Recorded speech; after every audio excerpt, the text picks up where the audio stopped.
Gue mau cerita soal satu tempat yang katanya sih angker banget. Lokasinya di Bandung, agak masuk ke perkampungan, dan dikelilingi pepohonan rimbun. Tempat ini dikenal sama warga sekitar sebagai terowongan mati. Katanya sih, ini peninggalan zaman Belanda. Dulunya bekas jalur kereta barang, tapi sekarang udah nggak dipakai lagi. Yang bikin aneh, di Google Maps lo nggak bakal nemu tuh lokasi. Bener-bener kayak nggak pernah ada. Gue pertama kali tahu soal terowongan ini dari cerita warga pas lagi ngobrol di warung kopi. Waktu gue tanya soal tempat-tempat angker buat konten YouTube gue, salah satu bapak-bapak langsung nyebut tempat ini. Tapi dia juga langsung bilang, tapi jangan ke sana malam-malam ya, nggak semua yang masuk bisa pulang. Tentu aja gue pikir, itu cuma bumbu cerita doang, sampai akhirnya gue datang langsung ke lokasi siang hari. Jalan ke sana sempit, harus lewat jalan tanah dan ngelewatin jembatan kecil. Di kiri kanan jalan cuma ada pohon bambu dan semak-semak liar.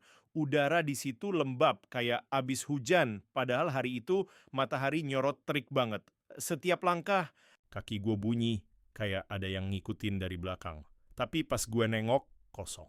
Nggak ada siapa-siapa. Setelah sekitar 20 menit jalan kaki dari tempat parkir motor, akhirnya gue nemu tuh terowongan. Mulutnya gede, tinggi sekitar 4 meter, dan dibingkai batu bata tua yang udah lumutan.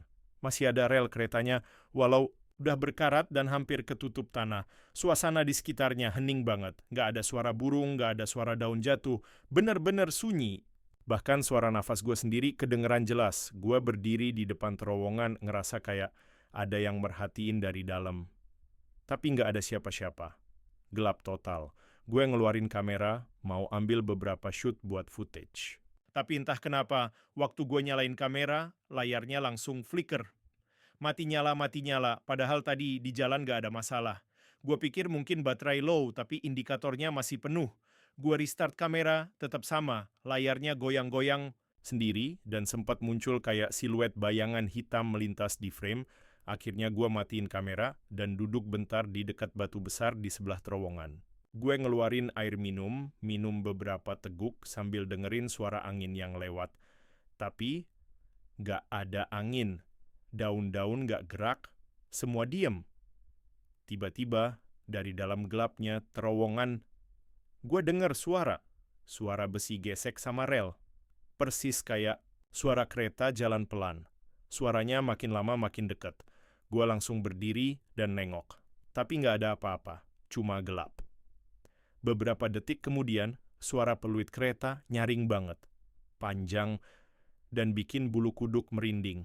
Peluit itu kayak datang dari dalam terowongan makin lama makin keras. Tapi dari mana? Relnya udah mati. Nggak ada jalur aktif di sekitar situ.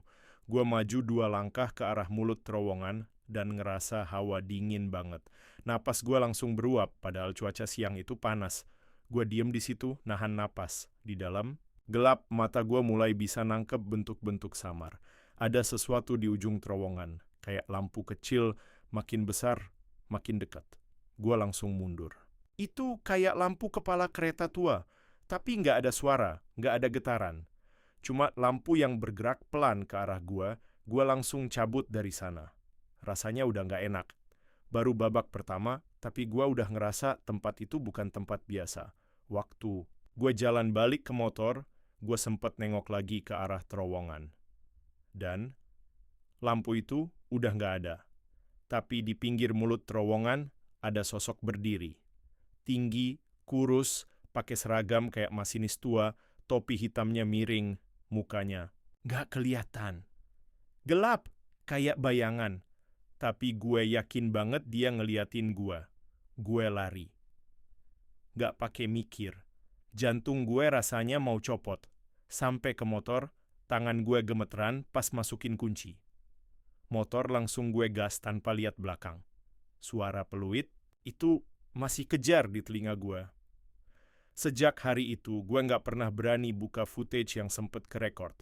Kamera itu gue simpen di laci dan gue pindahin semua file ke hard disk, tapi nggak pernah gue buka. Kadang malam-malam gue kebangun gara-gara mimpi buruk. Mimpi suara rel yang berderit dan peluit panjang. Dan setiap kali gue mimpi, pasti di akhir ada wajah masinis itu ngeliatin gue dari dalam gelap, diem, nggak gerak. cerita ini belum berakhir. Tapi untuk sekarang cukup segitu dulu.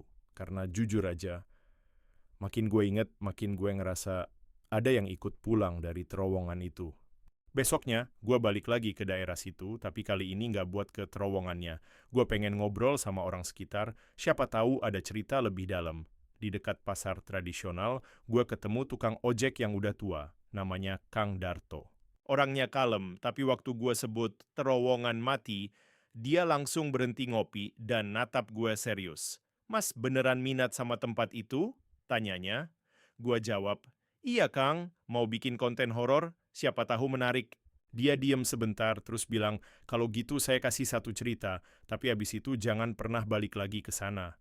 Gue langsung duduk, dengerin, katanya sekitar 2 tahun lalu ada anak muda dari Jakarta yang lagi liburan ke Bandung. Cowok ini doyan hunting tempat foto yang jarang orang tahu. Akhirnya dia dapat info soal si terowongan. Sama kayak gue, dia pikir tempat itu cuma tempat sepi yang fotogenik. Dia datang sore hari bawa motor, kamera, dan tripod. Kata warga yang sempat lihat, anak itu masuk sendirian ke mulut terowongan, sempat pasang tripod dan kamera. Tapi, dia nggak pernah keluar lagi. Motor dan kameranya ditemukan esok paginya di depan terowongan. Tapi dia sendiri hilang. Nggak ada jejak, nggak ada suara. Kamera pun masih nyala dan hasil rekamannya sempat dilihat warga sebelum disita polisi. Katanya, sebelum baterainya habis, kamera itu ngerekam suara langkah kaki. Tapi bukan cuma satu.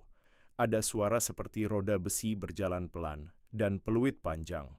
Terakhir, terdengar suara seseorang berbisik, "Jangan masuk kalau nggak diajak."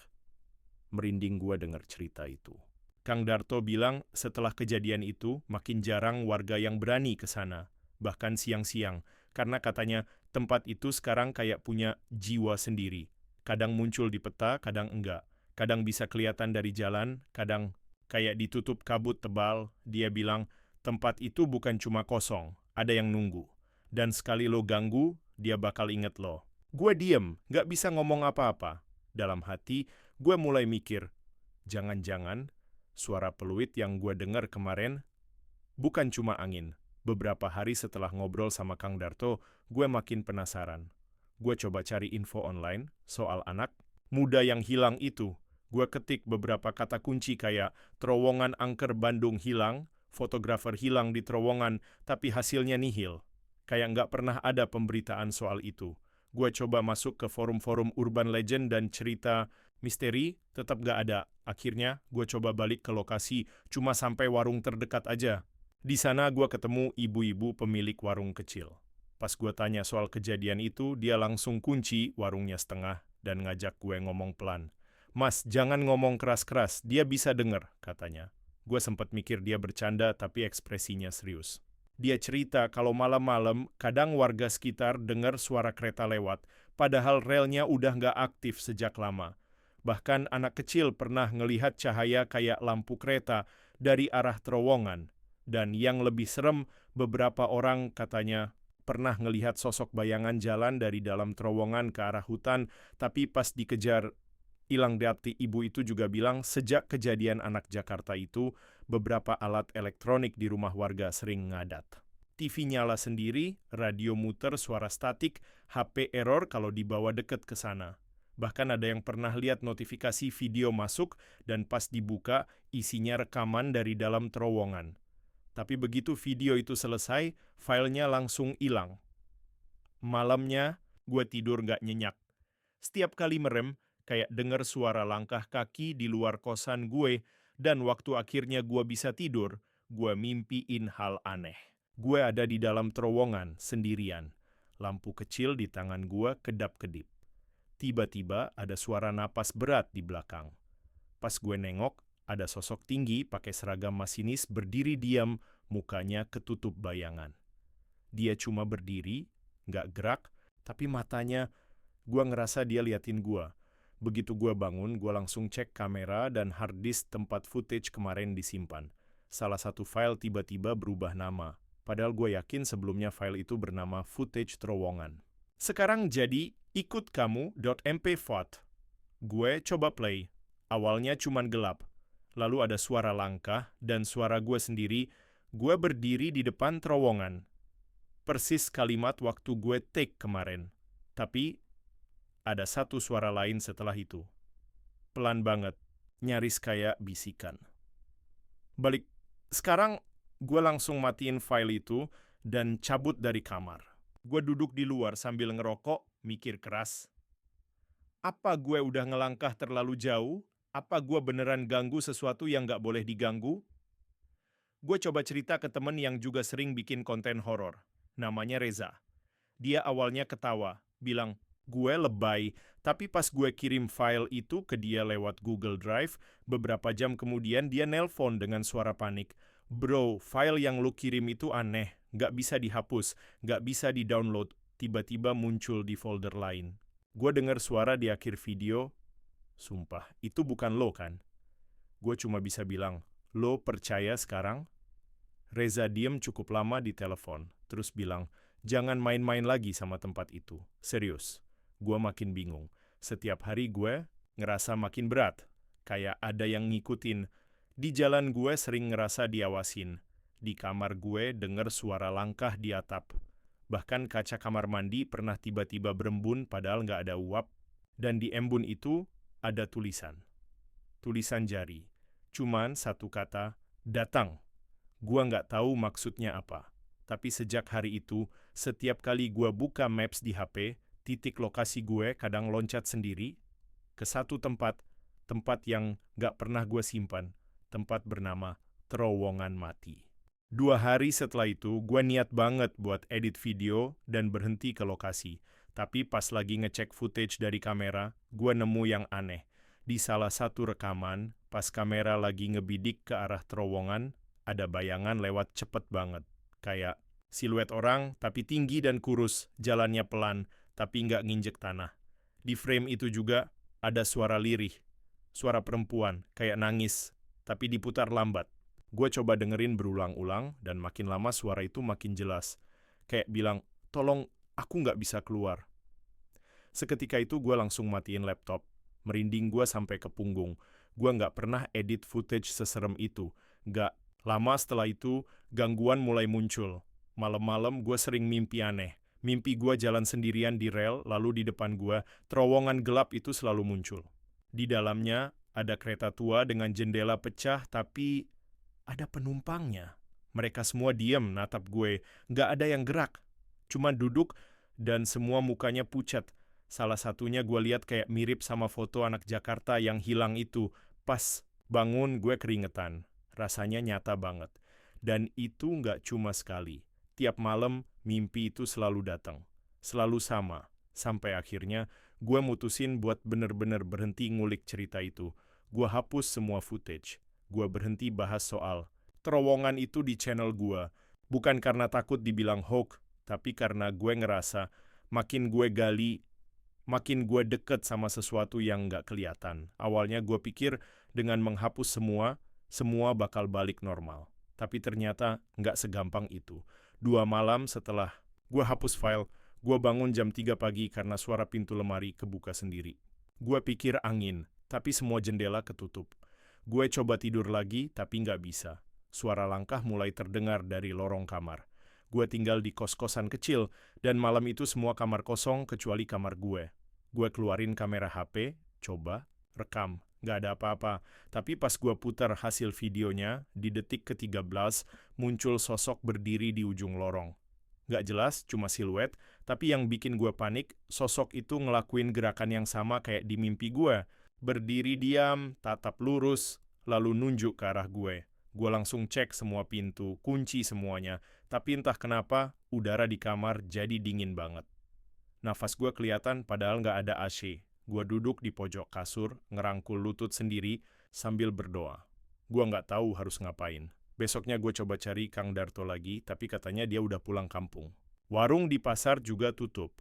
Ibu-ibu yang waktu itu gue temuin juga nggak ada. Kayak semua saksi menghilang satu-satu. Gue coba ke lokasi pasar lain, nanya ke tukang ojek yang lain, mereka cuma bilang, Kang Darto? Nggak kenal. Di sini nggak ada tukang ojek tua. Gue makin bingung. Masa iya semuanya halu? Tapi file, footage, dan mimpi-mimpi itu nyata. Semuanya terlalu sinkron buat dibilang kebetulan. Gue akhirnya datangi seorang ustaz yang biasa bantu urusan spiritual. Gue cerita semuanya dari awal sampai akhir. Dia dengerin sambil geleng-geleng kepala, lalu bilang, "Mas, tempat itu bukan cuma angker, itu gerbang.